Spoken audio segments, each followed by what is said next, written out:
Hi ಸ್ನೇಹಿತರೆ, ನಮಸ್ತೆ. Knowledge ಗುರು YouTube ಚಾನಲ್ಗೆ ನಿಮಗೆಲ್ಲರಿಗೂ ಸ್ವಾಗತ. ಸ್ನೇಹಿತರೆ, ನಾವೀಗಾಗಲೇ ಪ್ರಥಮ PUC ಪ್ರಪಂಚದ ಇತಿಹಾಸಕ್ಕೆ ಸಂಬಂಧಪಟ್ಟಂತೆ ಪ್ರಶ್ನೋತ್ತರಗಳ ಸರಣಿ ವಿಡಿಯೋಗಳನ್ನು ಚರ್ಚೆ ಮಾಡ್ತಾ ಇದ್ದು, ಈಗಾಗಲೇ 5 ವಿಡಿಯೋಗಳು ಕಂಪ್ಲೀಟ್ ಆಗಿದೆ. ಈ ಒಂದು ವಿಡಿಯೋ 6ನೇ ವಿಡಿಯೋ ಆಗಿರುತ್ತೆ, ವಿಡಿಯೋ 6. ಈಗಾಗಲೇ 5 ವಿಡಿಯೋಗಳನ್ನು ನಾನು ಕಂಪ್ಲೀಟಾಗಿ ಪ್ಲೇಲಿಸ್ಟ್ನಲ್ಲಿ ರೆಡಿ ಮಾಡಿಟ್ಟಿದ್ದೀನಿ. ಪ್ಲೇಲಿಸ್ಟ್ನಲ್ಲಿ ಸಿಗುತ್ತೆ, ಅವುಗಳನ್ನು ನೀವು ಪ್ಲೇಲಿಸ್ಟ್ನಲ್ಲಿ ವಾಚ್ ಮಾಡ್ಬೋದು.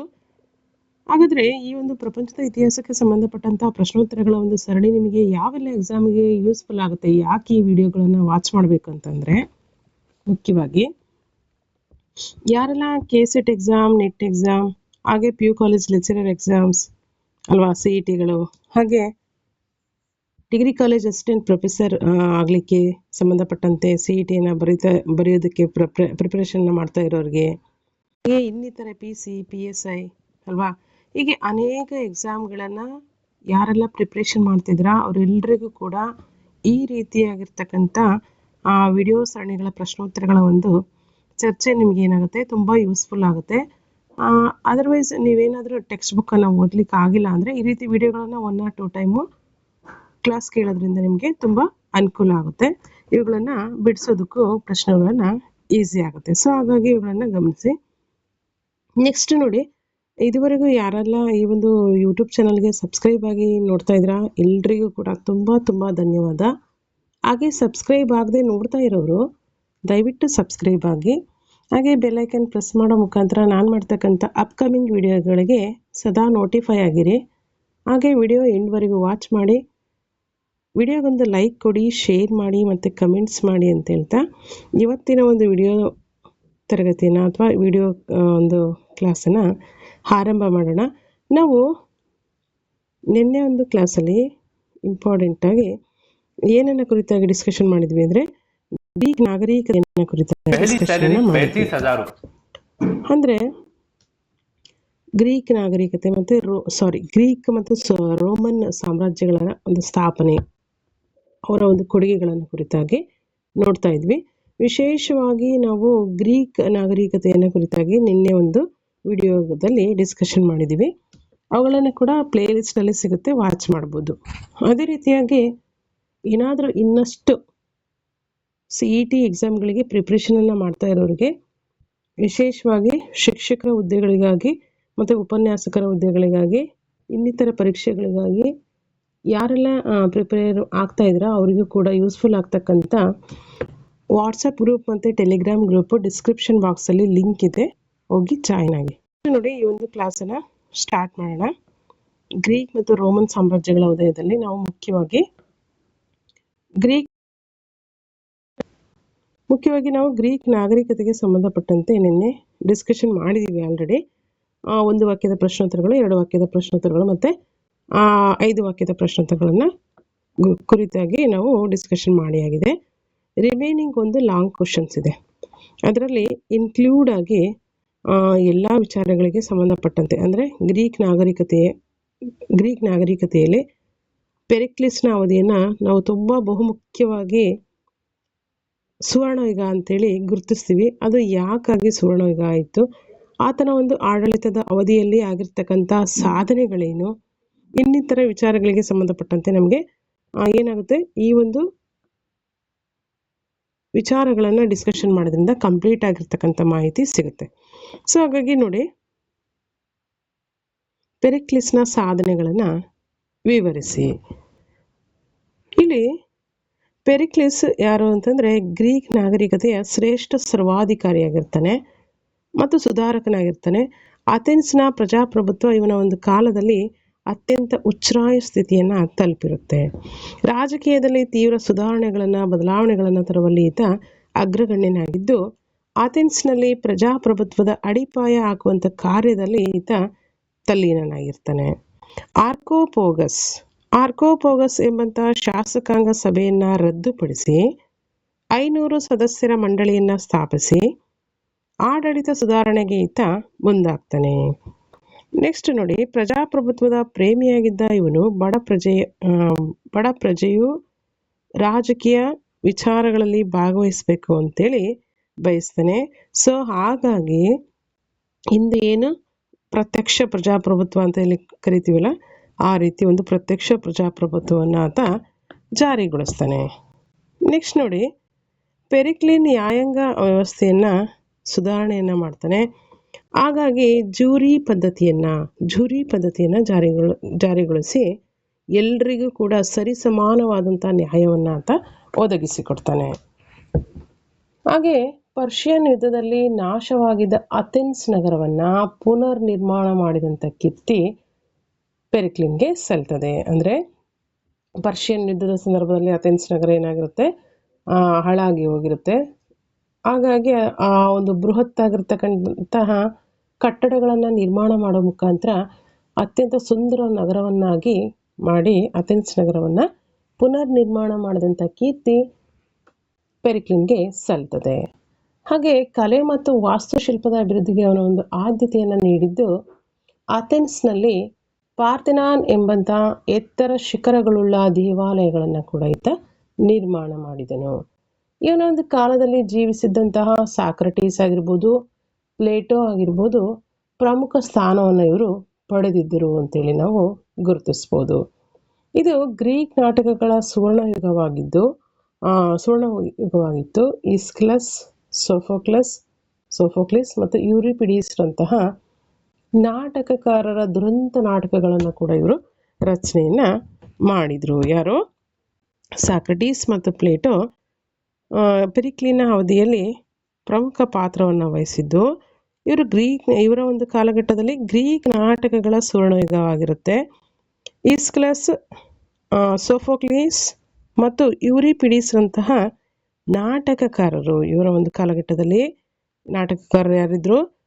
ಈಸ್ಕಿಲಸ್, ಸೋಫೋಕ್ಲಿಸ್ ಮತ್ತು ಯೂರಿಪಿಡೀಸ್ರಂತಹ ನಾಟಕಕಾರರು ದುರಂತ ನಾಟಕಗಳನ್ನು ಕೂಡ ರಚನೆ ಮಾಡಿದರು ಅಂತೇಳಿ ನಾವು ಗುರುತಿಸ್ತೀವಿ. ಪ್ರಮುಖ ಸ್ಥಾನವನ್ನು ಪಡೆದಂಥವರು ಸಾಕ್ರಟಿಸ್ ಮತ್ತು ಪ್ಲೇಟೋ ಆಗಿರ್ತಾರೆ. ನೆಕ್ಸ್ಟ್ ನೋಡಿ, ಇತಿಹಾಸ ಪಿತಾಮಹನಾಗಿರ್ತಕ್ಕಂತಹ ಯಾರು? ಏರೋಡಟಸ್ ಇತಿಹಾಸದ ಸ್ಥಾನವನ್ನು ಇನ್ನಷ್ಟು ಉನ್ನತೀಕರಿಸ್ತಾನೆ ಇವರ ಒಂದು ಕಾಲಘಟ್ಟದಲ್ಲಿ. ಇವನ ಪ್ರಸಿದ್ಧ ಕೃತಿ ಯಾವುದು ಅಂತಂದರೆ the history of Persian wars ಅಲ್ವಾ? ಪರ್ಷಿಯನ್ ಕದನಗಳ ಇತಿಹಾಸ ಎಂಬಂಥ ಒಂದು ಕೃತಿಯನ್ನು ರಚನೆ ಮಾಡಿದಂಥವ್ರು ಯಾರು? ಏರೋಡಟಸ್ನನ್ನು ಏನಂತ ಕರಿತೀವಿ? ಇತಿಹಾಸದ ಪಿತಾಮಹ ಅಥವಾ ದ ಫಾದರ್ ಆಫ್ ಹಿಸ್ಟ್ರಿ ಅಂತೇಳಿ ಕರಿತೀವಿ. ಯಾಕೆ ಆ ಥರ ಕರಿತೀವಿ ಅಂತಂದರೆ, ಮೊದಲನೇ ಬಾರಿಗೆ ಇತಿಹಾಸವನ್ನು ಬರವಣಿಗೆ ರೂಪದಲ್ಲಿ ಅಥವಾ ದಾಖಲಿಸುವ ರೂಪದಲ್ಲಿ ಬರವಣಿಗೆಯಾಗಿ ದಾಖಲೆ ಮಾಡ್ತಕ್ಕಂಥ ಒಂದು ಕಲೆಯನ್ನು ಈ ಒಂದು ಗ್ರೀಕರಲ್ಲಿ, ಅದರಲ್ಲೂ ವಿಶೇಷವಾಗಿ ಏರೋಡಟಸ್ನು ಆರಂಭ ಮಾಡಿದ್ರಿಂದ ಈತನನ್ನು ದ ಫಾದರ್ ಆಫ್ ಹಿಸ್ಟ್ರಿ ಅಥವಾ ಇತಿಹಾಸದ ಪಿತಾಮಹ ಅಂತೇಳಿ ಕರಿತೀವಿ. ಹಾಗಾಗಿ ಇವನ ಒಂದು ಪ್ರಸಿದ್ಧ ಕೃತಿನೂ ಕೂಡ ಇದೆ, the history of Persian war ಅಂತ. ಈ ಒಂದು ಕಾಲದ ಪ್ರಸಿದ್ಧ ಕವಿಗಳು ಯಾರಿದ್ರು? ಪೆರಿಕ್ಲಿಸ್ನ ಕಾಲದಲ್ಲಿ ಇರ್ತಕ್ಕಂಥ ಪ್ರಸಿದ್ಧ ಕವಿಗಳು ಅಂತಂದರೆ ಸ್ಯಾಪೋ ಮತ್ತು ಪಿಂಡರ್ ಪೆರಿಕ್ಲಿಸ್ನ ಕಾಲದ ಪ್ರಸಿದ್ಧ ಕವಿಗಳು. ನೆಕ್ಸ್ಟ್ ನೋಡಿ, ವೈದ್ಯಶಾಸ್ತ್ರದ ಪಿತಾಮಹನಂತೇಳಿ ಪಡೆಯುವಂತಹ ಹಿಪೋಕ್ರಟಸ್ ಕೂಡ ಇವನ ಒಂದು ಕಾಲದಲ್ಲಿ ಪ್ರಸಿದ್ಧ ವೈದ್ಯಶಾಸ್ತ್ರಜ್ಞನಾಗಿದ್ದನು. ಯಾರ ಕಾಲದಲ್ಲಿ? ಪೆರಿಕ್ಲಿಸ್ನ ಕಾಲದಲ್ಲಿ ಇದ್ದಂತಹ ಪ್ರಸಿದ್ಧ ವೈದ್ಯಶಾಸ್ತ್ರಜ್ಞ ಯಾರು ಅಂತಂದರೆ ಹಿಪೋಕ್ರಟಸ್ ಅಂತೇಳಿ ನಾವು ಹೇಳ್ಬೋದು. ಈ ಒಂದು ಪೆರಿಕ್ಲಿಸ್ನ ಕಾಲವು ಹೀಗೆ ಎಲ್ಲ ರಂಗಗಳಲ್ಲಿ ಅಭಿವೃದ್ಧಿಯನ್ನು ಕಂಡಿದ್ರಿಂದ ಇವನ ಒಂದು ಕಾಲಘಟ್ಟವನ್ನು ಸ್ಕೂಲ್ ಆಫ್ ಎಲಾಸ್ ಅಥವಾ ಸುವರ್ಣಯುಗ, ಎಲಾಸ್ ಅಂದರೆ ಗ್ರೀಕರನ್ನ ಎಲಾಸ್ ಅಂತ ಕರಿತೀವಿ, ಸುವರ್ಣಯುಗ ಅಂತೇಳಿ ಕರಿತೀವಿ. ಅಂದರೆ ಸ್ಕೂಲ್ ಆಫ್ ಎಲಾಸ್ ಅಂತೇಳಿ ಕರಿತೀವಿ. ಇವೆಲ್ಲ ಅಂಶಗಳಿಂದಾಗಿ ಪೆರಿಕ್ಲಿಸ್ನ ಯುಗ ಸುವರ್ಣಯುಗವಾಗಿದೆ ಅಂತೇಳಿ ನಾವು ಗುರುತಿಸ್ಬೋದು. ನೆಕ್ಸ್ಟ್ ನೋಡಿ, ಗ್ರೀಕರ ಕೊಡುಗೆಗಳು. ನಾವೀಗಾಗಲೇ ಗಮನಿಸಿದ್ವಿ ಗ್ರೀಕರು ಸಾಹಿತ್ಯ ಕ್ಷೇತ್ರಕ್ಕೆ ಏನೆಲ್ಲ ಕೊಡುಗೆಗಳನ್ನು ನೀಡಿದ್ದಾರೆ ಅಂತ. ಹಾಗಾಗಿ ಇನ್ನೊಮ್ಮೆ ಏನೋ ಸಮಸ್ಯೆ ಇಲ್ಲ, ಇನ್ನೊಂದ್ಸಲ ಡಿಸ್ಕಷನ್ ಮಾಡಿದರೆ. ಏಕೆಂದರೆ ಈ ರೀತಿ ಕೃತಿಗಳಾಗಿರ್ಬೋದು, ಅವರ ಒಂದು ಕವಿಗಳ ಕೃತಿಗಳು ತುಂಬಾ ಇಂಪಾರ್ಟೆಂಟು. ಇವುಗಳನ್ನು ಯಾವ ರೀತಿ ಬೇಕಾದರೂ ಕ್ವಶನ್ಸ್ ರೈಸ್ ಆಗ್ಬೋದು ಅಲ್ವಾ? ಈ ಕೃತಿಗಳನ್ನು ಕೊಟ್ಟು ಇವುಗಳನ್ನು ಬರೆದವ್ರು ಯಾರು ಅಂತಲೂ ಕೇಳ್ಬೋದು. ಅಥವಾ ಈ ಒಂದು ಕವಿಗಳನ್ನು ಕೊಟ್ಟು ಇವರ ಒಂದು ಕೃತಿ ಇದರಲ್ಲಿ ಯಾವುದು ಅಂತಲೂ ಕೇಳ್ಬೋದು. ಈ ರೀತಿ ಕನ್ಫ್ಯೂಷನ್ಸ್ ಆಗೋದಕ್ಕಿಂತ ಕ್ಲಾರಿಟಿಯಾಗಿ ತಿಳ್ಕೊಳ್ಳೋದ್ರಿಂದ ನಮಗೆ ತುಂಬ ಯೂಸ್ಫುಲ್ ಆಗುತ್ತೆ ಎಕ್ಸಾಮ್ಗಳಿಗೆ. ಸೊ ಹಾಗಾಗಿ ನೋಡಿ, ಗ್ರೀಕರ ಕೊಡುಗೆಗಳಲ್ಲಿ ನಾವು ಮುಖ್ಯವಾಗಿ ಸಾಹಿತ್ಯ ಕ್ಷೇತ್ರಕ್ಕೆ ಗ್ರೀಕರ ಕೊಡುಗೆಗಳು ಅಂತಂದರೆ ಮಹಾಕಾವ್ಯಗಳು, ಪದ್ಯ, ನಾಟಕ, ಇತಿಹಾಸಗಳಿಗೆ ಅವರು ತಮ್ಮದೇ ಆಗಿರ್ತಕ್ಕಂಥ ಕೊಡುಗೆಗಳನ್ನು ನೀಡಿದ್ದಾರೆ. ಅದರಲ್ಲಿ ವಿಶೇಷವಾಗಿ ಹೋಮರ್ ಬರೆದಂಥ ಇಲಿಯಡ್ ಮತ್ತು ಒಡಿಸ್ಸಿ ಕೃತಿಗಳು, ಈಸ್ಕಿಲಸ್ ಬರೆದಂತಹ ಪ್ರೊಮೋಥೆಸ್ ಬೌಂಡ್ ಅಂಡ್ ಅಗಾಮೆಮ್ನಾನ್, ಸೋಫೋಕ್ಲಿನ್ ಬರೆದಂತಹ ಎಡಿಫಸ್ ರೆಕ್ಸ್ ಮತ್ತು ಆಂಟಿಗೋನ್, ಯೂರಿಪಿಡ್ ಬರೆದಂತಹ ಟ್ರೋಜನ್ ಹೆಮನ್, ಹಾಗೆ ಹೆರೋಡಟಸ್ನ the history of Persian wars and the history of Persian wars ಮತ್ತು ದಿ ಹಿಸ್ಟೋರಿಯಾ. ನೆಕ್ಸ್ಟ್ ನೋಡಿ, ತುಸಿಡಿಡೀಸ್ ಬರೆದಂತಹ ದಿ ಫಿಲಿಪೊನೇಷಿಯನ್ ವಾರ್ಸ್, ತುಸಿಡೈಡ್ನ ದಿ ಫಿಲಿಪೊನೇಷಿಯನ್ ವಾರ್ಸ್. ಇವು ಗ್ರೀಕರು ಪ್ರಸಿದ್ಧವಾಗಿ ಸಾಹಿತ್ಯ ಕ್ಷೇತ್ರಕ್ಕೆ ನೀಡಿರ್ತಕ್ಕಂಥ ಕೊಡುಗೆಗಳಾಗಿದೆ. ನೆಕ್ಸ್ಟ್ ಇವರು ಒಂದು ಕಲೆ ಮತ್ತು ವಾಸ್ತುಶಿಲ್ಪವನ್ನು ನೋಡೋದಾದ್ರೆ, ಈಗಾಗಲೇ 5 ಮಾರ್ಕ್ಸಲ್ಲಿ ಇವುಗಳನ್ನೆಲ್ಲ ನಾವು ಗಮನಿಸಿದ್ದೀವಿ. ಯಾರು ಅವುಗಳನ್ನು ನೋಡಿಲ್ಲ ನೀಟಾಗಿ ವಾಚ್ ಮಾಡಿ, ಅದನ್ನು ಜಸ್ಟ್ ಇನ್ನೊಂದ್ಸಲ ರೀಕಾಲ್ ಮಾಡ್ತೀನಿ ಅಷ್ಟೇ. ಇಲ್ಲಿ ನೋಡಿ, ಆರಂಭದಲ್ಲಿ ದೇವಾಲಯಗಳನ್ನು ಇವರು ಮರದಿಂದ ನಿರ್ಮಾಣ ಮಾಡ್ತಿದ್ರು, ಆನಂತರ ಸುಟ್ಟ ಇಟ್ಟಿಗೆಗಳನ್ನು ಬಳಸಿದ್ರು, ಅನಂತರದಲ್ಲಿ ಅಮೃತ ಶಿಲೆಯನ್ನು ಬಳಸಿ ಕಲೆ ಮತ್ತು ವಾಸ್ತುಶಿಲ್ಪದಲ್ಲಿ ದೇವಾಲಯಗಳ ನಿರ್ಮಾಣವನ್ನು ಮಾಡಿದ್ದನ್ನು ನಾವು ಕಾಣ್ತೀವಿ. ನೆಕ್ಸ್ಟ್, ಗ್ರೀಕರು 3 ಪ್ರಸಿದ್ಧ ವಾಸ್ತುಶಿಲ್ಪ ಶೈಲಿಗಳನ್ನು ನಾವು ಗಮನಿಸ್ತೀವಿ. ಒಂದು ಅಯೋನಿಕ್, ಡೋನಿಕ್ ಮತ್ತು ಕೊರಿಂಥಿಯನ್. 1 ಅಯೋನಿಕ್, 2 ಡೋನಿಕ್ ಮತ್ತು 3 ಕೊರಿಂಥಿಯನ್. ಇವು ಪ್ರಮುಖ ಗ್ರೀಕರ ವಾಸ್ತುಶಿಲ್ಪದ ಲಕ್ಷಣಗಳು. ನೆಕ್ಸ್ಟ್ ನೋಡಿ, ಪೆರಿಕ್ಲೇನ್ ತನ್ನ ಕಾಲದಲ್ಲಿ ಆಕ್ಟಿನಸ್ ಎಂಬಂಥ ಪ್ರಸಿದ್ಧ ಶಿಲ್ಪಿಯ ಸಹಾಯದಿಂದ ಅಯೋನಿಕ್, ಡೋನಿಕ್ ಮತ್ತು ಕೊರಿಂಥಿಯನ್ ಶೈಲಿಗಳನ್ನು ಒಟ್ಟುಗೂಡಿಸಿ, ಅಂದರೆ ಈ 3 ಶೈಲಿಗಳನ್ನು ಒಟ್ಟುಗೂಡಿಸಿ ಬಣ್ಣದ ಅಮೃತ ಶಿಲೆಯಿಂದ ಪಾರ್ಥೆನಾನ್ ದೇವಾಲಯವನ್ನು ಈ ಒಂದು ಕಾಲದಲ್ಲಿ ಪ್ರಸಿದ್ಧ ಸುಂದರ ದೇವಾಲಯವಾಗಿಸಿದ್ದು ಒಂದು ಪ್ರಮುಖವಾಗಿರ್ತಕ್ಕಂಥ ಅಂಶ ಅಂತ ನಾವು ಗಮನಿಸ್ಬೋದು. ಹಾಗೆ ಪ್ರಾಚೀನ ಭಾರತದಲ್ಲಿ ಗ್ರೀಕರ ಪ್ರಭಾವದಿಂದ ನಾವು ಮುಖ್ಯವಾಗಿ ಗಾಂಧಾರ ಶಿಲ್ಪಕಲೆ ಉದಯವಾಗಿದ್ದನ್ನು ಗಮನಿಸ್ತೀವಿ. ಗ್ರೀಕರು ಶಿಲ್ಪಕಲೆಯಲ್ಲಿ ಮಾನವನ ಮೌಲ್ಯಗಳಾಗಿರ್ತಕ್ಕಂಥ ಸೌಂದರ್ಯ, ಶೌರ್ಯ ಮುಂತಾದ ಗುಣಗಳನ್ನು ಅಭಿವ್ಯಕ್ತಪಡಿಸ್ತಾರೆ. ಅಷ್ಟೇ ಅಲ್ಲ, ದೇವರುಗಳನ್ನು ಸಹ ಮಾನವರಂತೆ ಅವರು ಬಿಂಬಿಸಿರೋದನ್ನು ಗಮನಿಸ್ತೀವಿ. ಹಾಗೆ ಮೈರಾನ್ ಮತ್ತು ಪಿಡಿಯಾಸ್ ಪ್ರಸಿದ್ಧ ಶಿಲ್ಪಿಗಳಾಗಿದ್ದರು. ಗ್ರೀಕರು ಉದಾನಿಗಳ ಮೇಲೂ ಕೂಡ ಚಿತ್ರಗಳನ್ನು ಬಿಡಿಸಿ ಬಣ್ಣ ಹಾಕೋದರಲ್ಲಿ ತುಂಬ ಎಕ್ಸ್ಪರ್ಟ್ಸ್ ಆಗಿದ್ರು ಅಂತ ನಾವು ಗಮನಿಸ್ತೀವಿ. ಸೊ ಸ್ನೇಹಿತರೆ, ಇದೆಷ್ಟು ಮುಖ್ಯವಾಗಿ ಇವರು ಕಲೆ ಮತ್ತು ವಾಸ್ತುಶಿಲ್ಪ ಕ್ಷೇತ್ರಕ್ಕೆ ನೀಡಿದಂಥ ಕೊಡುಗೆ ಆಯಿತು. ನೆಕ್ಸ್ಟ್, ವಿಜ್ಞಾನ ಕ್ಷೇತ್ರಕ್ಕೆ ಗ್ರೀಕರ ಕೊಡುಗೆ. ಅರಿಸ್ಟಾಟಲ್ ನೈಸರ್ಗಿಕ ವಿಜ್ಞಾನಕ್ಕೆ ಅಡಿಗಲ್ಲು ಹಾಕಿದಂಥ ಕೀರ್ತಿ ಇವನಿಗೆ ಸಲ್ತದೆ. ಇವನ ವಿದ್ಯಾರ್ಥಿಯಾದಂತಹ ಥಿಯೋಪ್ರೆಸ್ಟಾಸ್ ಸಸ್ಯಶಾಸ್ತ್ರವನ್ನು ಗುರುತಿಸಲ್ಪಟ್ಟ ವಿಜ್ಞಾನವಾಗಿ ನೆಲೆಗೊಳಿಸಿದರು. ಮುಂದೆ ನೋಡಿ, ಹಿಪ್ಪೋಕ್ರಟಸ್ ಆಧುನಿಕ ವೈದ್ಯಶಾಸ್ತ್ರಕ್ಕೆ ಭದ್ರ ಬುನಾದಿಯನ್ನು ಹಾಕಿದ್ರು. ಇವನನ್ನು ವೈದ್ಯಶಾಸ್ತ್ರದ ಪಿತಾಮಹ ಅಂತಲೂ ಕರೀತಾರೆ. ಏರೋಫಿಲಿಸ್ನನ್ನ ಅಂಗಶಾಸ್ತ್ರದ ಪಿತಾಮಹ ಅಂತಲೂ ಕೂಡ ಕರೀತಾರೆ. ಟಾಲೆಮಿ ಸೌರಮಂಡಲಕ್ಕೆ ಭೂಮಿಯೇ ಕೇಂದ್ರ ಬಿಂದುವು ಅಂತೇಳಿ ನಂಬಿದ್ದನು. ಆದರೆ ಭೂಮಿ ಮತ್ತು ಇತರ ಗ್ರಹಗಳು ಸೂರ್ಯನ ಸುತ್ತ ಸುತ್ತುತ್ತವೆ ಎಂಬಂಥ ಒಂದು ಸಿದ್ಧಾಂತವನ್ನು ಅರಿಸ್ಟಾಟಲ್ ಮಂಡಿಸಿದನು.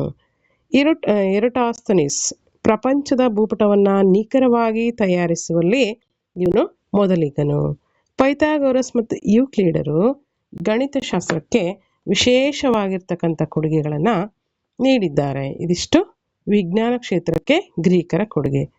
ಹಾಗೆ ಅವರ ಒಂದು ಧರ್ಮವನ್ನು ಕುರಿತಾಗಿ ನಾವು ನೋಡೋದಾದರೆ, ಇವರು ಬೇರೆ ಜನರಿಗಿಂತ ಗ್ರೀಕರ ಧಾರ್ಮಿಕ ನಂಬಿಕೆ ಸಂಪ್ರದಾಯ ಕೂಡ ತುಂಬ ವಿಭಿನ್ನವಾಗಿರ್ತದೆ. ದೇವರಲ್ಲಿ ಇವರು ಹೆಚ್ಚಿನ ನಂಬಿಕೆಯನ್ನು ಇಟ್ಟಿರಲಿಲ್ಲ. ಆದರೆ ಶಕ್ತಿಶಾಲಿ ಮತ್ತು ಸ್ಫುರದ್ರೂಪಿ ಪುರುಷರನ್ನು ಇವರು ಹೆಚ್ಚಿನ ವೈಭವೀಕರಣವನ್ನು ಮಾಡ್ತಾ ಇದ್ರು.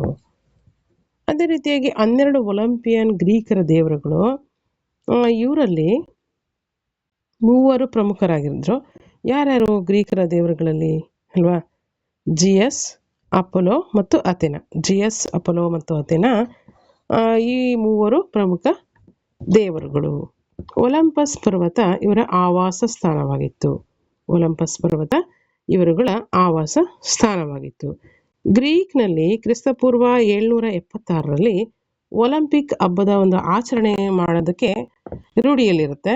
ಈ ಒಂದು ಹಬ್ಬದ ಆಚರಣೆಯನ್ನು ಮಾಡುವಂಥ ಸಂದರ್ಭದಲ್ಲಿ ಏನು ಮಾಡ್ತಾರೆ ಅಂತಂದರೆ ಒಲಿಂಪಿಕ್ ಕ್ರೀಡೆಗಳನ್ನು, ಪಂದ್ಯಾವಳಿಗಳನ್ನು ಆಡೋಕ್ಕೆ ಆರಂಭ ಮಾಡ್ತಾರೆ. ಅಟ್ ಪ್ರೆಸೆಂಟ್ ಕೂಡ ನಾವು ಗಮನಿಸ್ತೀವಲ್ವ, ಒಲಿಂಪಿಕ್ ಕ್ರೀಡೆಗಳೇನು ನಡೆಯುತ್ತೆ ಅದಕ್ಕೆ ಮೂಲ ಯಾರು? ಗ್ರೀಕರು ಆ ಒಂದು ಒಲಿಂಪಿಕ್ ಹಬ್ಬದ ಆಚರಣೆಯನ್ನು ಮಾಡುವ ಸಂದರ್ಭದಲ್ಲಿ ಮಾಡಿದಂಥ ಒಂದು ಆಟಗಳು ಅಥವಾ ಒಲಿಂಪಿಕ್ ಪಂದ್ಯಾವಳಿಗಳನ್ನು ಏನು ಆರಂಭ ಮಾಡಿದ್ರು ಅಲ್ಲಿಂದನೇ ಒಲಿಂಪಿಕ್ ಕ್ರೀಡೆಗಳ ಒಂದು ಉದಯ ಆಗಿರ್ತಕ್ಕಂಥದ್ದು ಗಮನಿಸ್ತೀವಿ. ನೆಕ್ಸ್ಟ್ ನೋಡಿ, ಮ್ಯಾರಥಾನ್ ಕದನದಲ್ಲಿ ಈ ಒಲಿಂಪಿಕ್ ಕ್ರೀಡೆಗಳ ಒಂದು ಸಂದರ್ಭದಲ್ಲಿ ಏನಾಗುತ್ತೆ, ಒಲಿಂಪಿಕ್ ಕ್ರೀಡೆಗಳನ್ನ ಹಬ್ಬದ ಆಚರಣೆಯಲ್ಲಿ ಆರಂಭ ಮಾಡ್ತಾರೆ. ನೆಕ್ಸ್ಟ್ ನೋಡಿ, ಮ್ಯಾರಥಾನ್ ಕದನದಲ್ಲಿ ಅಥೆನ್ಸ್ ಏನಾಗುತ್ತೆ, ಅಥೆನ್ಸ್ ಪರ್ಷಿಯನ್ರ ವಿರುದ್ಧ ಗೆಲುವನ್ನು ಸಾಧಿಸುತ್ತೆ. ಈ ಒಂದು ವಿಜಯದ ಸಮಾಚಾರವನ್ನ ಫಿಲಿಫೈಡ್ಸ್ ಎಂಬಂತಹ ಒಬ್ಬ ಸೈನಿಕನನ್ನ ಅಥೆನ್ಸ್ನಿಗೆ ಕಳಿಸಿ ಆ ವಿಚಾರವನ್ನು ತಿಳಿಸೋದಕ್ಕೆ ಹೇಳ್ತಾರೆ. ಈತ ಸುಮಾರು 42 ಕಿಲೋಮೀಟರ್ಗಳಷ್ಟು ವಿಶ್ರಾಂತಿ ಇಲ್ಲದೆ ಓಡಿ ಆ ಗೆಲುವಿನ ವಿಚಾರವನ್ನು ತಿಳಿಸಿ ಅಲ್ಲೇ ಕುಸಿದು ಬಿದ್ದು ಮರಣ ಹೊಂದುತ್ತಾನೆ. ಈ ಘಟನೆಯ ಸಲುವಾಗಿ ಈಗೊಂದು ಘಟನೆ ನಡೆದಿರ್ತಕ್ಕಂತಹ ಸಲುವಾಗಿ ಆ ಘಟನೆಯ ಸ್ಮರಣಾರ್ಥಕವಾಗಿ ಮ್ಯಾರಥಾನ್ ಓಟವನ್ನು ಒಲಿಂಪಿಕ್ಸ್ ಕ್ರೀಡೆಗಳಲ್ಲಿ ಸೇರಿಸಲಾಗಿದೆ. ಇದು ಕೂಡ ಒಲಿಂಪಿಕ್ ಕ್ರೀಡೆಗಳಲ್ಲಿ ಮ್ಯಾರಥಾನ್ ಯಾವ ರೀತಿ ಇತಿಹಾಸವನ್ನು ಹೊಂದಿದೆ ಅನ್ನೋದಕ್ಕೆ ಪ್ರಮುಖ ಅಂಶ ಆಯಿತು. ಸೊ ಸ್ನೇಹಿತರೆ, ಇದಿಷ್ಟು ಗ್ರೀಕ್ ಸಾಮ್ರಾಜ್ಯದ ಉದಯ. ಅದರಲ್ಲಿ ಮುಖ್ಯವಾಗಿ ಗ್ರೀಕರ ರಾಜಕೀಯ, ಸಾಮಾಜಿಕ, ಆರ್ಥಿಕ, ಧಾರ್ಮಿಕ ಜೀವನ, ಹಾಗೆ ಶಿಕ್ಷಣಕ್ಕೆ ಅವರು ನೀಡಿದಂಥ ಕೊಡುಗೆ, ಹಾಗೆ ವಿಜ್ಞಾನ, ವಾಸ್ತುಶಿಲ್ಪ, ಕಲೆ ಕ್ಷೇತ್ರಕ್ಕೆ ಅವರ ಒಂದು ಕೊಡುಗೆಗಳೇನಿತ್ತು, ಪೆರಿಕ್ಲಿಸ್ನ ಕಾಲವನ್ನು ಯಾಕೆ ಸುವರ್ಣಯುಗ ಅಂತೇಳಿ ಕರಿತಾ ಇದ್ರು ಅಂತಕ್ಕಂಥ ಅಂಶಗಳಿಗೆ ಸಂಬಂಧಪಟ್ಟಂತೆ ಈ ಒಂದು ಗ್ರೀಕರ ಸಾಮ್ರಾಜ್ಯದ ಕುರಿತಾಗಿ ಚರ್ಚೆಯನ್ನು ಮಾಡಿದ್ವಿ ನಿನ್ನೆ ಮತ್ತು ಇವತ್ತಿನ ಒಂದು ಕ್ಲಾಸಲ್ಲಿ. ಸೊ ನೆಕ್ಸ್ಟ್ ನೋಡಿ, ರೋಮನ್ ಸಾಮ್ರಾಜ್ಯ ಅಥವಾ ರೋಮನ್ನರ ನಾಗರಿಕತೆ. ಇಲ್ಲಿ ರೋಮನ್ ನಾಗರಿಕತೆಯನ್ನು ಕುರಿತಾಗಿ ನಾವು ಪ್ರಮುಖವಾಗಿ ಡಿಸ್ಕಷನ್ ಮಾಡೋದಾದರೆ ರೋಮನ್ನರ ಒಂದು ನಾಗರಿಕತೆಯ ಒಂದಷ್ಟು ಹಿನ್ನೆಲೆಯನ್ನು ನಾವು ಮೊದಲನೇದಾಗಿ ಗಮನಿಸಬೇಕಾಗತ್ತೆ. ಅಂದರೆ ರೋಮನ್ನರಿಗೆ ಸಂಬಂಧಪಟ್ಟಂತೆ ಒಂದಷ್ಟು ಅವರ ಹಿನ್ನೆಲೆ ಏನಿತ್ತು ಅಲ್ವಾ? ರೋಮನ್ನರ ಹಿನ್ನೆಲೆ ನಾವು ಮುಖ್ಯವಾಗಿ ಒಂದಷ್ಟು ವಿಚಾರಧಾರೆಗಳನ್ನು ಕುರಿತಾಗಿ ನೋಡೋಣ.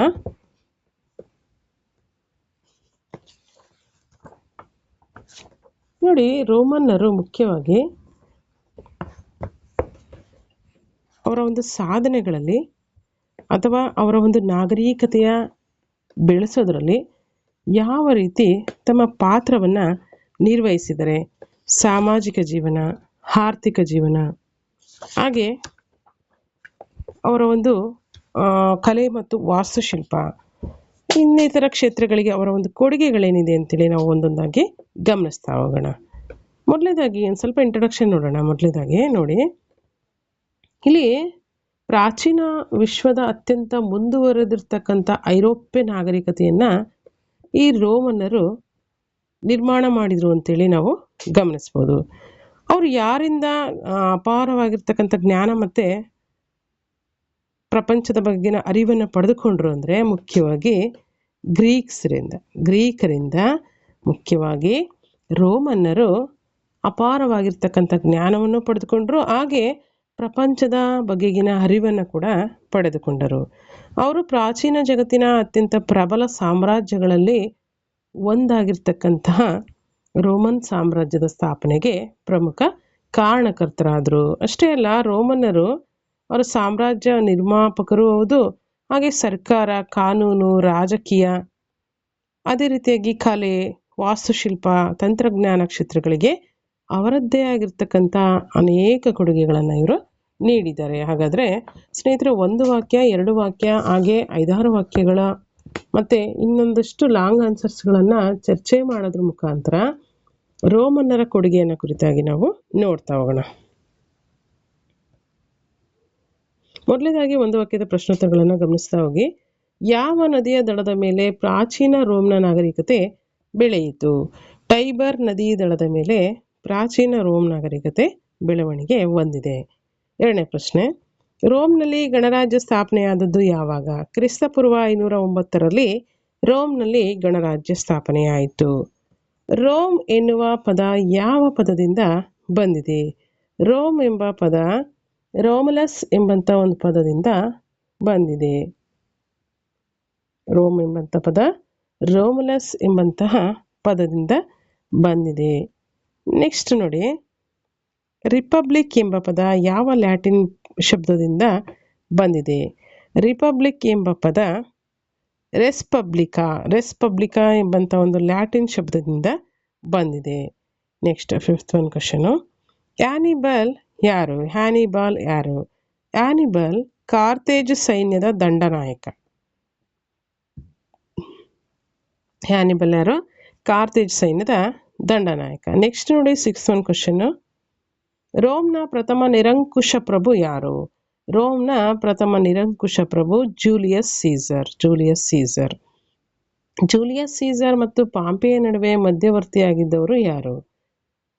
ಕ್ರಾಸಸ್. ಈತ ಜೂಲಿಯಸ್ ಸೀಸರ್ ಮತ್ತು ಪಾಂಪೆಯ ನಡುವೆ ಮಧ್ಯವರ್ತಿಯಾಗಿದ್ದನು.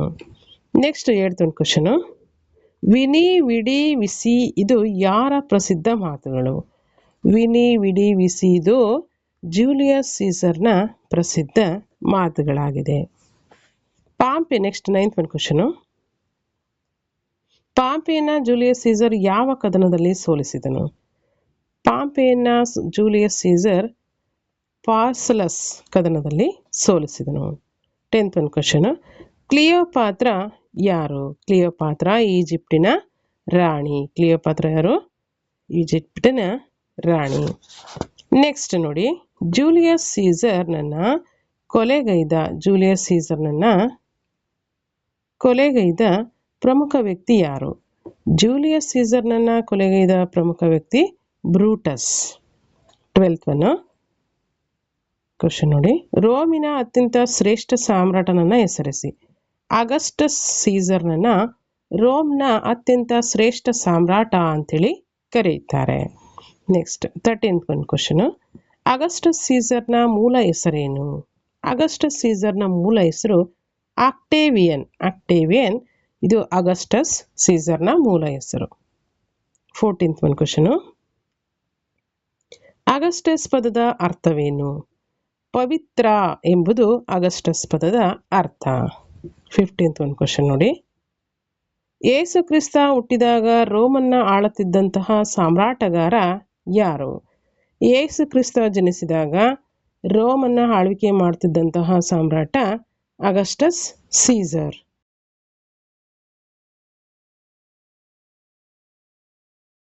ನೆಕ್ಸ್ಟ್ ನೋಡಿ, ಕಾನ್ಸ್ಟಾಂಟಿನೋಪಲ್ಗೆ ರೋಮ್ ಸಾಮ್ರಾಜ್ಯದ ರಾಜಧಾನಿಯನ್ನ ವರ್ಗಾಯಿಸಿದವರು ಯಾರು? ಕಾನ್ಸ್ಟಾಂಟಿನೋಪಲ್ಗೆ ರೋಮ್ ಸಾಮ್ರಾಜ್ಯದ ರಾಜಧಾನಿಯನ್ನ ವರ್ಗಾಯಿಸಿದವರು ಕಾನ್ಸ್ಟಂಟೈನ್. ಈತ ಕಾನ್ಸ್ಟಾಂಟಿನೋಪಲ್ಗೆ ರೋಮ್ ಸಾಮ್ರಾಜ್ಯದ ರಾಜಧಾನಿಯನ್ನ ವರ್ಗಾವಣೆಯನ್ನ ಮಾಡ್ತಾನೆ.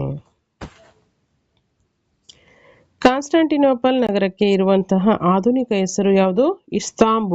ಇಸ್ತಾಂಬುಲ್. ಇದು ಕಾನ್ಸ್ಟಾಂಟಿನೋಪಲ್ ನಗರಕ್ಕೆ ಪ್ರಸ್ತುತ ಇರತಕ್ಕಂಥ ಹೆಸರಾಗಿದೆ.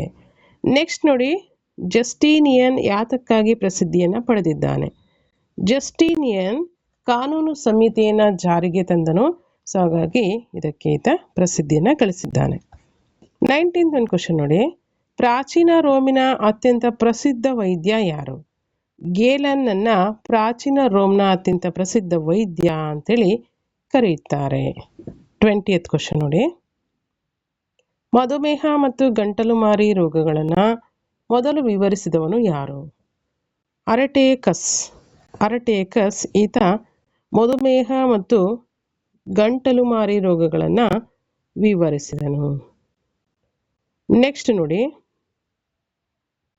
ಕಾನ್ಸ್ಟಾಂಟಿನೋಪಲ್ನ ಸಂತ ಸೋಫಿಯಾ ಚರ್ಚನ್ನು ಕಟ್ಟಿಸಿದವರು ಯಾರು? ಜಸ್ಟೀನಿಯನ್ ಕಾನ್ಸ್ಟಾಂಟಿನೋಪಲ್ನ ಸಂತ ಸೋಫಿಯಾ ಚರ್ಚನ್ನು ಕಟ್ಟಿಸಿದನು. ಇವಿಷ್ಟು ಒಂದು ವಾಕ್ಯದ ಪ್ರಶ್ನೋತ್ತರಗಳಾಯಿತು. ನೆಕ್ಸ್ಟ್ 2 ಅಂಕದ ಪ್ರಶ್ನೋತ್ತರಗಳನ್ನು ನೋಡೋಣ. ಮೊದಲನೇದಾಗಿ, ರೋಮ್ ನಗರದ ಸ್ಥಾಪಕರು ಯಾರು? ರೋಮುಲಸ್ ಮತ್ತು ರೇಮಸ್ ಇವರು ರೋಮ್ ನಗರದ ಸ್ಥಾಪಕರು. ನೆಕ್ಸ್ಟ್ 2ನೇ ಪ್ರಶ್ನೆ ನೋಡಿ. ಪ್ರಾಚೀನ ರೋಮಿನ ಮೊದಲ ತ್ರಿಮೂರ್ತಿಗಳು ಅಂತೇಳಿ ನಾವು ಯಾರನ್ನ ಕರಿತೀವಿ? ಪ್ರಾಚೀನ ರೋಮಿನ ತ್ರಿಮೂರ್ತಿಗಳಲ್ಲಿ ಮುಖ್ಯವಾಗಿ ಜೂಲಿಯಸ್ ಸೀಸರ್, ಪಾಂಪೆ, ಕ್ರಾಸಸ್ ಇವರು ಪ್ರಾಚೀನ ರೋಮಿನ ತ್ರಿಮೂರ್ತಿಗಳು. ನೆಕ್ಸ್ಟ್ ನೋಡಿ, 3rd one question. Julius Caesar ಬರೆದಂಥ ಗ್ರಂಥಗಳನ್ನು ತಿಳಿಸಿ. ಗಾಲಿಕ್ ವಾರ್ ಮತ್ತು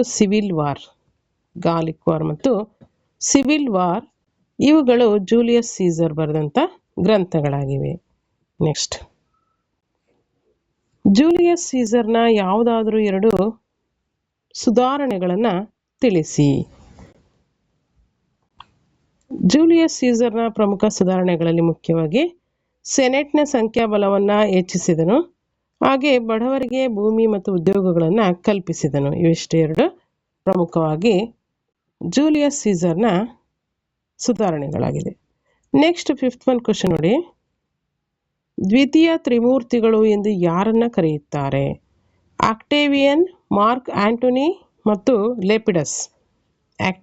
ಆಕ್ಟೇವಿಯನ್, ಮಾರ್ಕ್ ಆಂಟೋನಿ ಮತ್ತು ಲೆಪಿಡಸ್ನನ್ನ ದ್ವಿತೀಯ ತ್ರಿಮೂರ್ತಿಗಳು ಅಂತೇಳಿ ಕರೆಯುತ್ತಾರೆ.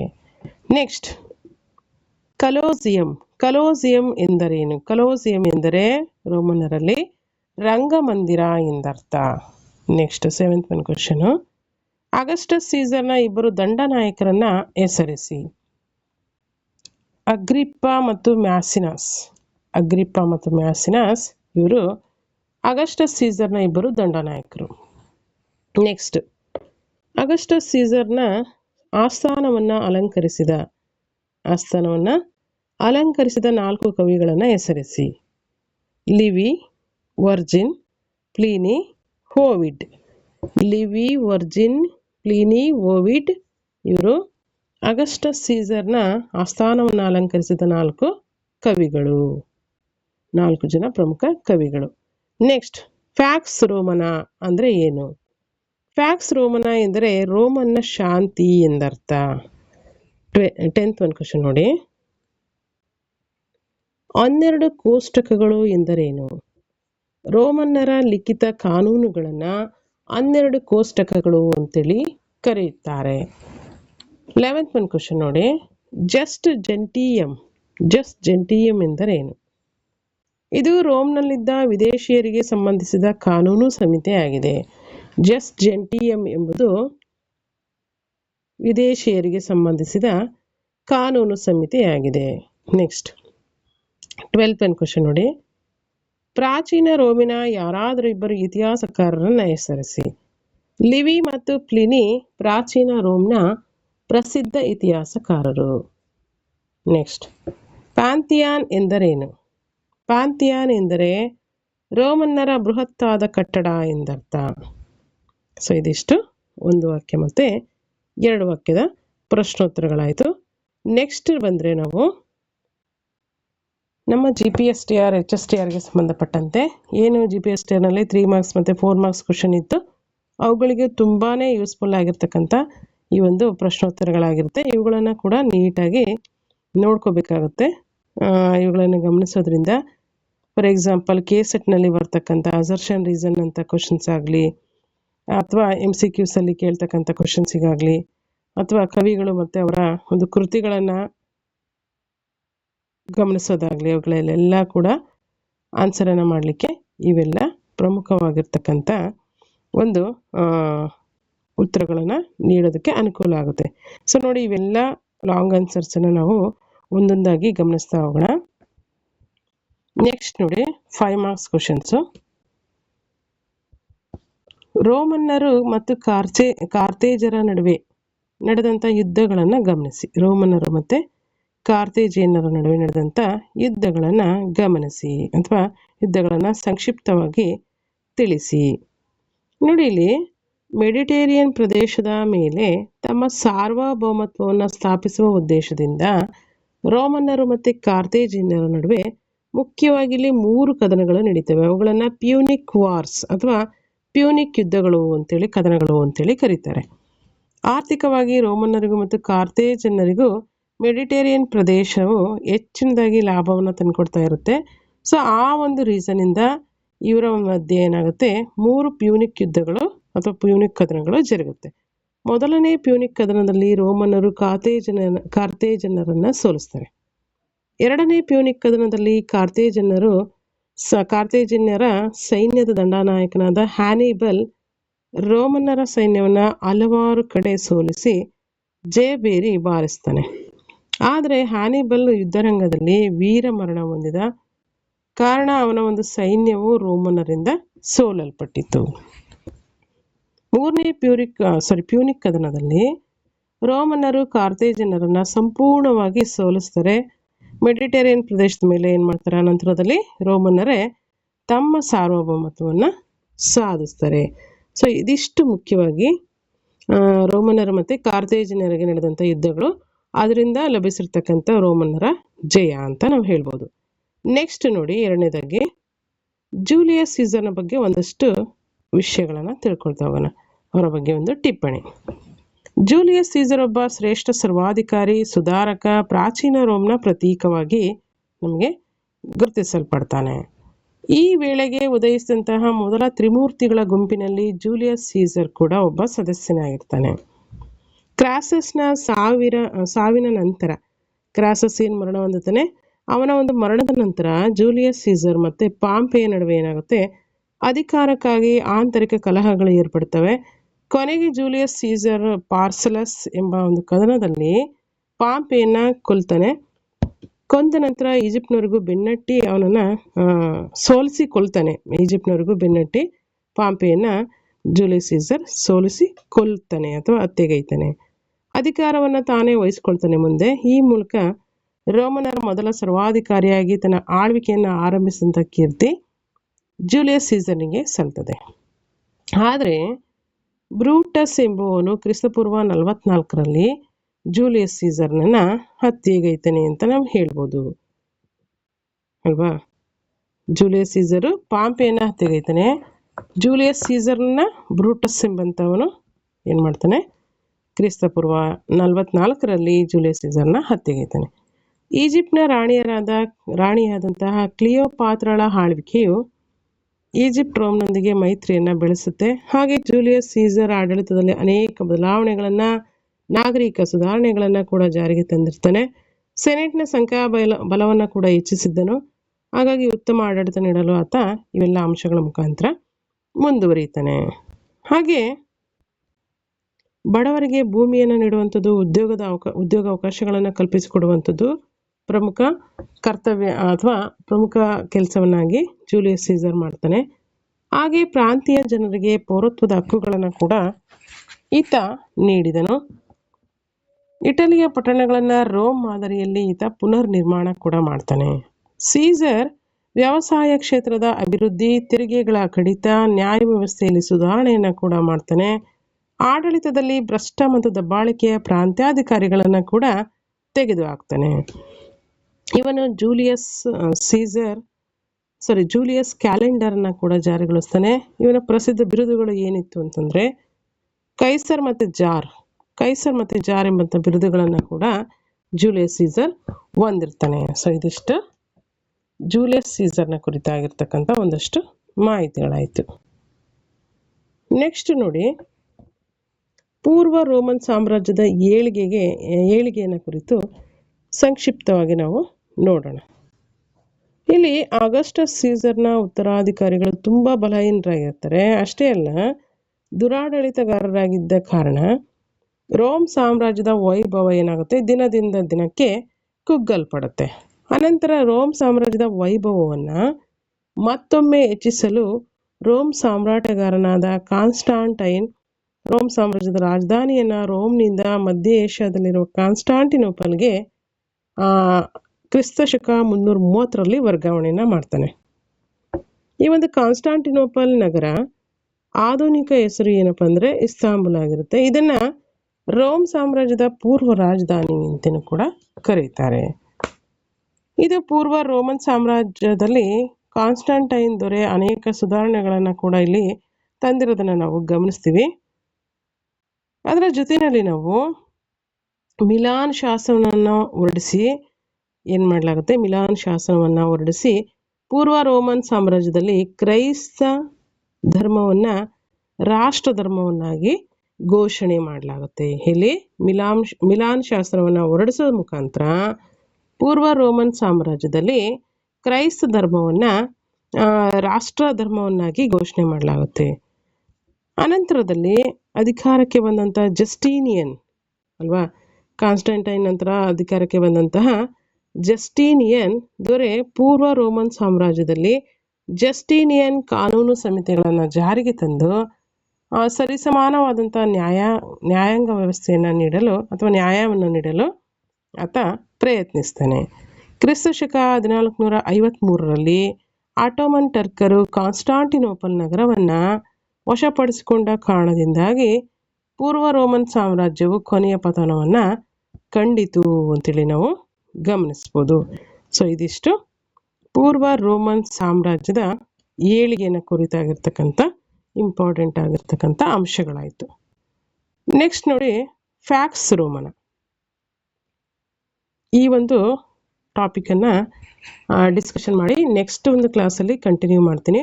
ಬಿಕಾಸ್ ಭಾಳ ಲೆಂತಿ ವಿಡಿಯೋ ಆಗೋದ್ರಿಂದ ನೋಡೋರಿಗೂ ವಿಡಿಯೋನ ಮತ್ತು ಟೈಮು ಭಾಳ ಲೆಂತಿ ಅಂತ ಅನಿಸ್ಬಿಡುತ್ತೆ. ಸೊ ಹಾಗಾಗಿ ಈ ಒಂದು ಫ್ಯಾಕ್ಸ್ ರೋಮನ ಎಂಬಂಥ ಒಂದು ವಿಚಾರಕ್ಕೆ ಸಂಬಂಧಪಟ್ಟಂತೆ ಗಮನಿಸಿ ಅನಂತರ ಈ ಒಂದು ವಿಡಿಯೋನ ಎಂಡ್ ಮಾಡ್ತೀನಿ. ಫ್ಯಾಕ್ಸ್ ರೋಮನ ಅಂದರೆ ಏನು, ವೆರಿ ಇಂಪಾರ್ಟೆಂಟ್ ಇದು, ಗಮನಿಸಿ. ರೋಮನ್ ಸಾಮ್ರಾಜ್ಯವು ಅತ್ಯಂತ ವಿಸ್ತಾರವಾಗಿದ್ದು ಯುರೋಪ್, ಏಷ್ಯಾ, ಆಫ್ರಿಕಾ ಖಂಡಗಳವರೆಗೆ ತಲುಪಿರುತ್ತೆ. ಮಹಾನ್ ರೋಮನ್ ಸಾಮ್ರಾಜ್ಯದ ಸ್ಥಾಪನೆಯು ಫ್ಯಾಕ್ಸ್ ರೋಮನ ಎಂದು ಕರೆಯಲಾಗಿರುವ ಶಾಂತಿಯನ್ನು ಸ್ಥಾಪಿಸಿತು. ಇದು ರೋಮ್ ನಾಗರಿಕತೆಯ ಬೆಳವಣಿಗೆಗೂ ಕೂಡ ಸಹಕಾರಿಯಾಯಿತು. ಫ್ಯಾಕ್ಸ್ ರೋಮನ ಅಂದರೆ ರೋಮ್ನಲ್ಲಿ ಶಾಂತಿಯನ್ನು ನೆಲೆಸುವಂತೆ ಮಾಡುವಂಥದ್ದಾಗಿದೆ. ರೋಮ್ ತನ್ನ ಸೈನ್ಯ ಬಲದಿಂದಾಗಿ ಇಡೀ ಮೆಡಿಟೇರಿಯನ್ ಪ್ರದೇಶಕ್ಕೆ ಶಾಂತಿಯನ್ನು ಒದಗಿಸ್ತದೆ. ಅಗಸ್ಟಸ್ ಸೀಸರ್ನ ಕಾಲದಿಂದ ಮಾರ್ಕಸ್ ಅರೇಲಿಯಸ್ ಕ್ರಿಸ್ತಪೂರ್ವ 29ರಿಂದ ಕ್ರಿಸ್ತ ಶಕ 180ರವರೆಗಿನ ಕಾಲಘಟ್ಟದವರೆಗೂ ಸುಮಾರು 2 ಶತಮಾನಗಳ ಕಾಲ ರೋಮ್ ಸಾಮ್ರಾಜ್ಯವು ಶಾಂತಿಯನ್ನು ಅನುಭವಿಸಿತು ಅಥವಾ ಶಾಂತ ಸ್ಥಿತಿಯಲ್ಲಿತ್ತು ಅಂತ ನಾವು ಗಮನಿಸ್ಬೋದು. ಈ ಒಂದು ಕಾಲದಲ್ಲಿ ರೋಮ್ ಸಾಮ್ರಾಜ್ಯವು ಕೃಷಿ ಆಗಿರ್ಬೋದು, ವ್ಯಾಪಾರ, ವಾಣಿಜ್ಯ, ಕಲೆ ಮತ್ತು ವಾಸ್ತುಶಿಲ್ಪ, ಸಾಹಿತ್ಯ, ವಿಜ್ಞಾನ ಮೊದಲಾದ ಕ್ಷೇತ್ರಗಳಲ್ಲಿ ಹೆಚ್ಚಿನ ಅಭಿವೃದ್ಧಿಯನ್ನು ಕಂಡಿತು. ಹಾಗಾಗಿ ಈ ಕಾಲವನ್ನು ಫ್ಯಾಕ್ಸ್ ರೋಮನ ಅಥವಾ ರೋಮನ್ನರ ಶಾಂತಿ ಅಂತೇಳಿ ಕರೀತಾರೆ. ಸೊ ಸ್ನೇಹಿತರೆ, ಇದಿಷ್ಟು ಇರಲಿ. ಈ ಒಂದು ಅಂಶಗಳನ್ನು, ರಿಮೈನಿಂಗ್ ಇರ್ತಕ್ಕಂಥ ಅಂಶಗಳನ್ನು ನೆಕ್ಸ್ಟ್ ಒಂದು ವಿಡಿಯೋ 7ನಲ್ಲಿ ನಾವು ಗಮನಿಸೋಣ. ಸ್ನೇಹಿತರೆ, ಇಲ್ಲಿವರೆಗೂ ಈ ಒಂದು ವಿಡಿಯೋವನ್ನು ವಾಚ್ ಮಾಡಿದಂಥ ಎಲ್ರಿಗೂ ಕೂಡ ತುಂಬ ತುಂಬ ಥ್ಯಾಂಕ್ಸ್ ಅಂತ ಹೇಳ್ತೀನಿ. ಅದೇ ರೀತಿಯಾಗಿ ಇನ್ನೊಂದಿಷ್ಟು ಇನ್ಫಾರ್ಮೇಷನ್ ನಿಮಗೆ ಬೇಕಂತಂದರೆ ಡಿಸ್ಕ್ರಿಪ್ಷನ್ ಬಾಕ್ಸಲ್ಲಿ ಇರ್ತಕ್ಕಂಥ ಗ್ರೂಪ್ಗಳಿಗೆ ಜಾಯ್ನ್ ಆಗಿ. ವಾಟ್ಸಪ್ ಮತ್ತು ಟೆಲಿಗ್ರಾಮ್ ಗ್ರೂಪ್ಗಳಿದೆ. ಹಾಗೆ ನಾಲೆಡ್ಜ್ ಗುರು ಯೂಟ್ಯೂಬ್ ಚಾನಲ್ಗೆ ಸಬ್ಸ್ಕ್ರೈಬ್ ಆಗಿರೋ ಎಲ್ರಿಗೂ ಕೂಡ ತುಂಬ ತುಂಬ ಧನ್ಯವಾದ. ಸಬ್ಸ್ಕ್ರೈಬ್ ಆಗದೆ ನೋಡ್ತಾ ಇರೋರು ಆ್ಯಸ್ ಯೂಶುವಲ್ ಸಬ್ಸ್ಕ್ರೈಬ್ ಮಾಡಿಕೊಡ್ರಿ. ಹಾಗೆ ಬೆಲ್ ಐಕನ್ ಪ್ರೆಸ್ ಮಾಡಿ, ವಿಡಿಯೋಗೊಂದು ಲೈಕ್ ಕೊಡಿ, ಶೇರ್ ಮಾಡಿ. ಮತ್ತು ಏನಾದರೂ ಅನಿಸಿಕೆ ಅಭಿಪ್ರಾಯಗಳನ್ನು ಹೇಳಬೇಕಂದ್ರೆ ಕಮೆಂಟ್ ಸೆಕ್ಷನಲ್ಲಿ ತಿಳಿಸಿ. GPSTR, HSTR ಮತ್ತು PSTRಗೆ ಸಂಬಂಧಪಟ್ಟಂತೆ ಈಗಾಗಲೇ ಎಕ್ಸಾಮ್ ಪ್ಯಾಟರ್ನನ್ನು ಕೊಡಲಾಗಿದೆ. ಒಂದು ಸಾರಿ ಕೇಳಬೇಕು ಈ ವಿಚಾರದಲ್ಲಿ, ಯಾಕೆಂದರೆ PU ಲೆಕ್ಚರರ್ಗೆ ಸಂಬಂಧಪಟ್ಟಂತೆ ಒಂದಷ್ಟು ಡಿಸ್ಕಷನನ್ನು ಮಾಡಿದ್ದೀನಿ ಲಾಸ್ಟ್ ವಿಡಿಯೋದಲ್ಲಿ. ಅದರಲ್ಲಿ ನಾನು PU ಲೆಕ್ಚರರ್ಗೆ ಸಂಬಂಧಪಟ್ಟಂಥ ವಿಡಿಯೋದಲ್ಲಿ HSTR, GPSTR ಮತ್ತು PSTRಗೆ ಸಂಬಂಧಪಟ್ಟಂತೆ C&Rನಲ್ಲಿ ಕಂಪ್ಲೀಟ್ ಎಕ್ಸಾಮ್ ಪ್ಯಾಟರ್ನ್ ಕೊಟ್ಟಿದ್ದಾರೆ ಅಂತ ಹೇಳಿದ್ರ ಬದಲಾಗಿ ಎಕ್ಸಾಮ್ ಸಿಲೆಬಸ್ ಕೊಟ್ಟಿದ್ದಾರೆ ಅಂತೇಳಿ ಬಾಯಿ ತಪ್ಪಿನಿಂದ ಹೇಳಿದ್ದೀನಿ. ದಯವಿಟ್ಟು ಕ್ಷಮೆ ಇರಲಿ. ಎಕ್ಸಾಮ್ ಪ್ಯಾಟರ್ನ್ ಎಲ್ಲ ಬಂದಿದೆ, ಏನೇನಿದೆ ಏನೇನಿಲ್ಲ ಅಂತ ಗೊತ್ತಿದೆ. GPSTಗೆ ಸಂಬಂಧಪಟ್ಟಂಥ ಎಲ್ಲ ಸಿಲೆಬಸ್ ಕಂಪ್ಲೀಟಾಗಿ ಕೈಯಲ್ಲಿರೋದ್ರಿಂದ ನಿಮ್ಮ ಪ್ರಿಪ್ರೇಷನನ್ನು ಇನ್ನಷ್ಟು ಶಾರ್ಪಾಗಿ ಮಾಡೋದಕ್ಕೆ ಆರಂಭ ಮಾಡಿ. ಎಲ್ಲ ಕಂಪ್ಲೀಟ್ ಮಾಡ್ಕೊಂಡಿರೋ ಸಿಲೆಬಸ್ನ ಎಗೇನ್ ಮಾಡಲಿಕ್ಕೆ ಆರಂಭ ಮಾಡಿರಿ. ಹಾಗೆ PU ಲೆಕ್ಚರರ್ಗೆ ಸಂಬಂಧಪಟ್ಟಂತೆ ಏನಾದರೂ ನೆಕ್ಸ್ಟ್ ಅಪ್ಡೇಟ್ ಬಂದರೆ ನಾನು ಮೊದಲು ತಿಳಿಸ್ತೀನಿ ವಿಡಿಯೋ ಮಾಡಿಬಿಟ್ಟು. ಹಾಗೆ HSTR ಸಿಲೆಬಸ್ ಕೇಳಿದ್ರಿ, ಸಿಲೆಬಸ್ ಅನ್ನೋದಕ್ಕಿಂತ HSTRಗೆ ಸಂಬಂಧಪಟ್ಟಂತೆ ಇಂಪಾರ್ಟೆಂಟ್ ಬುಕ್ ಲಿಸ್ಟ್ ಕೇಳಿದ್ರಿ. ನಾನು ನೆಕ್ಸ್ಟ್ ವಿಡಿಯೋದಲ್ಲಿ ಅದನ್ನು ತಿಳಿಸ್ತಾ ಹೋಗ್ತೀನಿ, ಏನೇನು ಇಂಪಾರ್ಟೆಂಟ್ ಇದೆ ಪೇಪರ್ 1ಗೆ ಸಂಬಂಧಪಟ್ಟಂತೆ ಮತ್ತು ಪೇಪರ್ 2 ಪೇಪರ್ 3ಗೆ ಸಂಬಂಧಪಟ್ಟಂತೆ ಏನು ಇಂಪಾರ್ಟೆಂಟ್ ಬುಕ್ ಲಿಸ್ಟ್ ಇದೆ ಅನ್ನೋದನ್ನ ನಾನು ತಿಳಿಸ್ತೀನಿ. ಆಲ್ರೆಡಿ ಎಕ್ಸ್ಪರ್ಟ್ಸ್ ಎಲ್ಲ ತಿಳಿಸಿದ್ದಾರೆ. ನಮಗೆ ತಿಳಿದಿರ್ತಕ್ಕಂಥ ವಿಚಾರಗಳನ್ನು ನಾನು ನಮ್ಮ ಚಾನಲ್ ಮುಖಾಂತರ ಹೇಳೋದಕ್ಕೆ ಪ್ರಯತ್ನ ಮಾಡ್ತೀನಿ. ಸೊ ಇದಿಷ್ಟು ಪ್ರಪಂಚದ ಇತಿಹಾಸಕ್ಕೆ ಸಂಬಂಧಪಟ್ಟಂತಹ ಪ್ರಶ್ನೋತ್ತರಗಳ ಒಂದು ವಿಡಿಯೋ ಸರಣಿಯಾಗಿತ್ತು. ಯಾರೆಲ್ಲ GPSTR, HSTR, PU college lecturer, ಹಾಗೆ assistant professor, degree college assistant professor, PC, PSI, KSET, NET ಈ ರೀತಿ ಬೇರೆ ಬೇರೆ ಪರೀಕ್ಷೆಗಳನ್ನು ಬರೀಲಿಕ್ಕೆ ಪ್ರಿಪ್ರೇಷನನ್ನು ಮಾಡ್ತಾಯಿದ್ರೆ ಅವರೆಲ್ಲರಿಗೂ ಕೂಡ ಈ ಥರ ವಿಡಿಯೋಗಳು ನಿಮಗೆ ಉಪಯುಕ್ತ ಆಗುತ್ತೆ ಅಂತೇಳಿ ಭಾವಿಸ್ತಾ ಈ ಒಂದು ವಿಡಿಯೋನ ವಾಚ್ ಮಾಡಿದಂಥ ಎಲ್ರಿಗೂ ಕೂಡ ಧನ್ಯವಾದಗಳನ್ನು ಹೇಳ್ತಾ ಈ ವಿಡಿಯೋಗೊಂದು ವಿರಾಮ ಹೇಳ್ತಾ ಇದ್ದೀನಿ. ಎಲ್ರಿಗೂ all the very best. Jai Hind, Jai Karnataka ಮಾತೆ. Thank you one and all.